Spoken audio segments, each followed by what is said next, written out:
নামাজের শেষ বৈঠকে এই ছোট্ট দোয়াটা না পড়া পর্যন্ত আপনি কখনো সালাম ফিরাবেন না। যতদিন আপনি বাঁচবেন, যতদিন আপনি নামাজ আদায় করবেন, ততদিন পর্যন্ত নামাজের শেষ বৈঠকে আপনি এই ছোট্ট দোয়াটা পাঠ করবেন, এরপরে আপনি সালাম ফিরাবেন। এতে কি হবে? প্রথমত আল্লাহ পাক আপনাকে ঈমানের সাথে মৃত্যু দিবে। আপনার মৃত্যুটা যখন হবে তখন ঈমানের সাথে মৃত্যু হবে। আর কোনো ব্যক্তির মৃত্যুটা যদি ঈমানের সাথে হয়ে যায়, ভাই, ওর দুনিয়ার জমিনের কিচ্ছুর প্রয়োজন নাই। কারণ শেষ মৃত্যুটা তার হয়েছে ইমানি অবস্থায়, মানে সে মুসলিম হয়ে, ইমানদার হয়ে সে দুনিয়ার থেকে বিদায় নিয়ে চলে গেছে। ওর কবরেও শান্তি, পরকালেও শান্তি, হাসরে, মিজানে, ফুলসিরাতে প্রত্যেকটা ধাপে সে মুক্তি, এবং আল্লাহ পাকের কমপক্ষে 10টি পৃথিবীর সমান একটি করে জান্নাত তার জন্য আল্লাহ ওয়াজিব করে দিবেন। কারণ শেষ মৃত্যুটা তার হয়েছে ইমানি হালতে।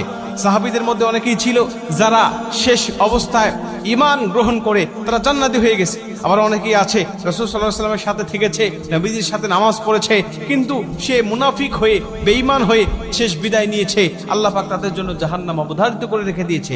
ঠিক তেমনি ভাবে মানুষের শেষ অবস্থাকে আল্লাহ পাক বিবেচনা করে। ঈমানদার হয়ে মৃত্যুবরণ করতে পারলে তার জীবনের কিচ্ছু প্রয়োজন নাই। এজন্য আল্লাহর কাছে এই দোয়াটা করতে পারলে আপনি ঈমানদার হয়ে দুনিয়া থেকে বিদায় নেবেন। 2 নম্বরের দোয়াটা পাঠ করলে আপনার কবরে আযাব আল্লাহ ক্ষমা করে দিবে। আপনার কবরে আযাব হবে না, কবরের মধ্যে কোনো ফিতনা হবে না। নবীজি বলেন, যে ব্যক্তি কবরের আযাব থেকে মুক্তি পেয়ে গেল, সব ধাপ থেকে সে মুক্তি পেয়ে গেল। কারণ কবর হলো প্রথম ঘাঁটি। এই ঘাঁটি থেকে মুক্তি পেয়ে গেলে আল্লাহ পাক সব ঘাঁটিতে তাকে মুক্ত করে দিবে এবং তাকে জান্নাত দান করবে। এবং 3 নম্বর হলো আল্লাহ জাহান্নামের আযাব থেকে, জাহান্নামের কষ্ট থেকে, জাহান্নামের পীড়া থেকে আল্লাহ তাকে মুক্তি দান করবেন। এবং 4 নম্বর হলো দাজ্জালের ফিতনা থেকে আল্লাহ পাক তাকে হেফাজত করবেন। ভাই, দাজ্জালের ফিতনা হলো পৃথিবীতে আদম আলাইহিস সালাতু ওয়াস সালাম থেকে শুরু করে আমাদের নবী মুহাম্মদ রাসূলুল্লাহ সাল্লাল্লাহু আলাইহি ওয়াসাল্লাম পর্যন্ত যত নবী রাসূল এসেছে, সমস্ত নবী রাসূল এই দাজ্জালের ফিতনা থেকে তার উম্মতকে সতর্ক করেছে। সমস্ত নবী রাসূল তার উম্মতকে বলেছে, দাজ্জালের ফিতনা নামক একটা ফিতনা দুনিয়ার জমিনে আসবে।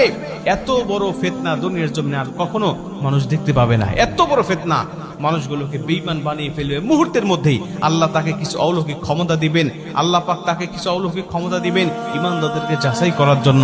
তখন এই দাজ্জাল এসে দুনিয়ার জমিনে তার অনুসারী আর অনুগামী করবেন মানুষগুলোকে, বিভিন্ন ক্ষমতা আল্লাহ তাকে দেখাবেন। ওই ক্ষমতাগুলো মানুষগুলোকে দেখিয়ে দেখিয়ে সে পথভ্রষ্ট করবেন। এই জন্য আল্লাহ পাকের কাছে এই দোয়াটা করতে পারলে আল্লাহ সেই আযাব থেকে বা সেই ফিতনা থেকেও আপনাকে মুক্তি দান করবেন।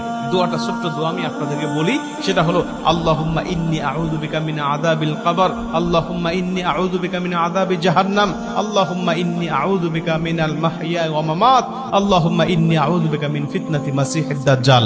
আপনি এই দোয়াটা পাঠ করবেন, এরপরে আপনি সালাম ফিরাবেন। এইটা যদি আপনি কন্টিনিউ করতে